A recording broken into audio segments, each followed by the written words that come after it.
بعد الان هم قصد داریم که بریم انشالله. با بچه کوچیک؟ آره دیگه، با همین بچه کوچیک. خطرناک نیست؟ با همه خطراتش دیگه میخوایم بریم هر جور شد.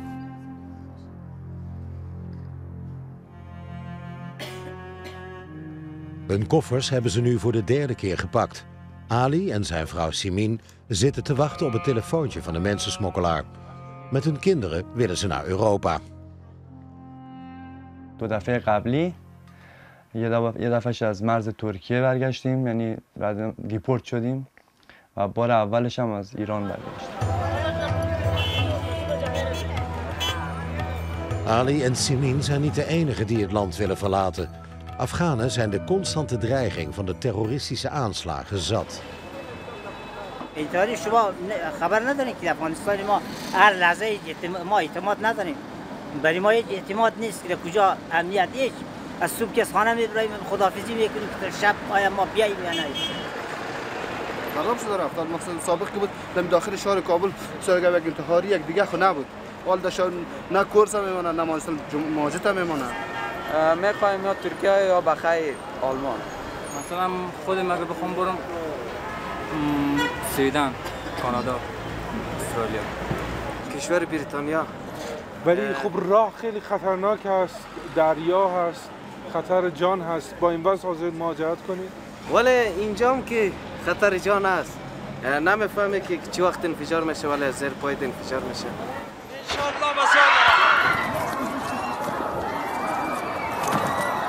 En dit gebeurde een dag later op precies dezelfde plek bij een politieke bijeenkomst.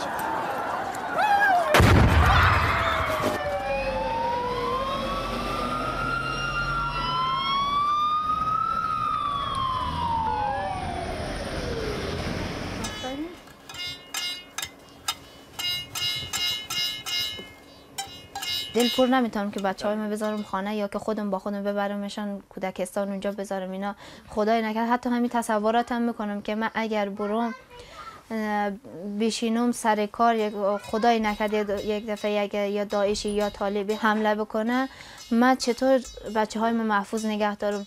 فامیلی وقتی که ما دیدیم که دختر خردسالشون پیش پدر و مادرشون سر برید، واقعا برام وحشتناک بود. سر بریده شد جلوی پدر و مادرش.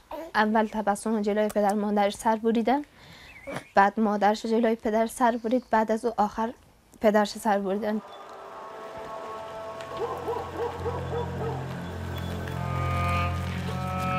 Op een geheime locatie ontmoeten we de man die Ali en zijn gezin naar Europa wil smokkelen. Uit angst voor de Europese autoriteiten wil hij onherkenbaar blijven. من تقریبا 10,000 نفرم زیاد بردم تو اروپا، رساندم، همه میشناسن مرا، هلند و آلمان و انگلیس و سویدن، نروژ، فنلاند و دانمارک و بلژیم.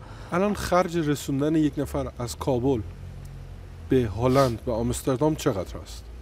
10,000 دلار. بچه خرد باشه 2 تاش یک نفر حساب میکنم. 60 نفرن میگن که بیا بریم اروپا.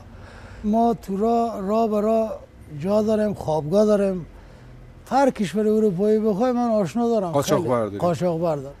چند نفر تا حالا در راه کشته شدن؟ خیلی کشتی‌ها غرق شدن. مثلا قاچاقچیایی بودن که 100 نفر میگیرن توی دونه کشتی میندازن، میگه برو.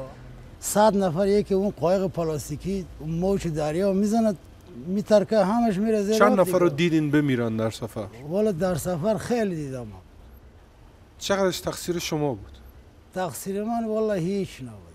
هیچ نبود. میدونین که مثلا خب من اونطوری نمیبردم. میفهمین که بیننده های ما مثلا باور نمیکنن در اروپا. خودتون به عنوان جنایتکار میدونی؟ نه والا من نمیدونم. ولی دولت اروپایی شماها رو به عنوان جنایتکار میدونن. درک میکنین اینو درک میکنم. خطر راه قاچاق به عهده میگیریم، به گردن میگیریم، میخوایم حداقل حالا مرگ باشه هر جا هست، ولی آدم یک بار بمیره خیلی بهتر از این هست که هر بار بمیره، هر روز به این فکر باشه که بچه‌م چجوری میشه. خدای نکرده اگر داعش بیشتر از این نفوذ کنه توی افغانستان، خصوصا ماهایی که مثلا با خارجی‌ها بودیم کار کردیم، به گفته اونا ما بیدینیم، واقعا کشتن ما بر اونا ثوابه. واقعا این فکراره که وقتی ما میکنیم بر ما خیلی سخت است زندگی توی افغانستان. ولی اینو متوجه میشین که مثلا بعضی از اروپایی‌ها میگن که خب ما خودمون مشکلات داریم، پناهنده ها رو بهتره که نپذیریم کشور ما واسه چیز نمیایم. والا به نظر من اگه تو افغانستان صلح باشه، امنیت باشه، افغانستان بهترین جا است، چون وطن خود ما هست. وطن خودمونه. ما اینجا بالا حقیقتش بهترین کارو داریم، بهترین حقوقو داریم، بهترین پولو داریم، خونه واسه خودمونه، راحت میتونیم زندگی کنیم. کسی مثلا به ما نمیگه که مثلا اینجا چیکار میکنی یا کجا اومدی کشور ما رو خراب کردی. ولی متاسفانه امن نیست دیگه، ما مجبوریم.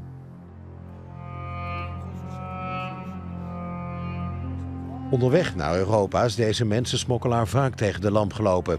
Zijn identiteit zou bekend staan bij de Europese autoriteiten die mensensmokkel bestrijden. خیلی زیاد دستگیر شدم، فقط تو 2 تا کشور زندان بودم، زیاد بودم زندان. وکیل داشتم، خب همین پول میگرفتیم خرج میکردیم دیگه، بعد میمدیم بیرون. بعد هیچ نمیدونم، بعد دوباره همین کارو میکردیم. 17-18 سال تا همین خط کار بودم، کار کردم دیگه، کسب کار ندارم که برم. این راحت تره برای من، مثلا 3 ماه کار میکنم، 9 ماه دیگه میخوابم. شما حاضری خانواده خودت رو دست قاچاق‌پر انسان بسپاری؟ نه، خانواده خودم به هیچ وقت نمیتونم بفرستمش دست قاچاقچی.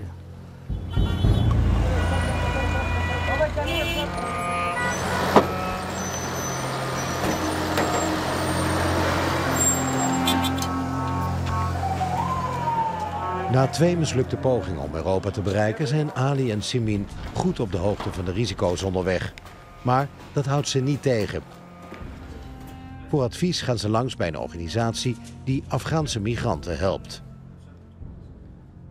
ما اگه انشالله که خدا کمک کرد که رفتیم طرف اروپا، باز کدام کشور چیز خوب است که ما بریم، یعنی کشوری باشه که حداقل دیپورت نکنه ما رو. سعی کنیم کشورها وضعیت فعلی رو که سعی کنیم هیچ کشوری تضمین شده نیست. یکی از دوستای ما در یونان است، باز میگفتن که از خود یونان همین خانواده ها را در هلند و 2 تا کشور دیگه میبره. وضعیت هلند هم خیلی تعریف کننده نیست. خودم با چندین دانه فامیل هم اینجا نشستم که خیلی در وضعیت های بد قرار دارن. حتی فامیل هم میشناسم که طفلایش مشکل عصبی داشتن، جدی. وقتی قانون از اونها امور میگه که مثلا فلانی نفر دیپورت شود یا دادگاهش که گفت دیگه اگر تمامی حالا نپوشت مستاد شود دیپورت میشه که چه پلیسی های کشور اروپایی هست. چه حسی دارید وقتی این اطلاعات جدید رو میشنوید؟ والا حس جالبی نداریم دیگه. حسمون هیچ رای نداره. احساس میکنیم دیگه جایی موندیم که نه راه پیش داریم نه راه پس موندیم. وقتی این اطلاعات رو میشنوین تصمیمتون تغییر میکنه یا نه تصمیم تغییر نمیکنه. ما میریم ان شاء الله که میریم ببینیم دیگه، شانسمون امتحان میکنیم بازم.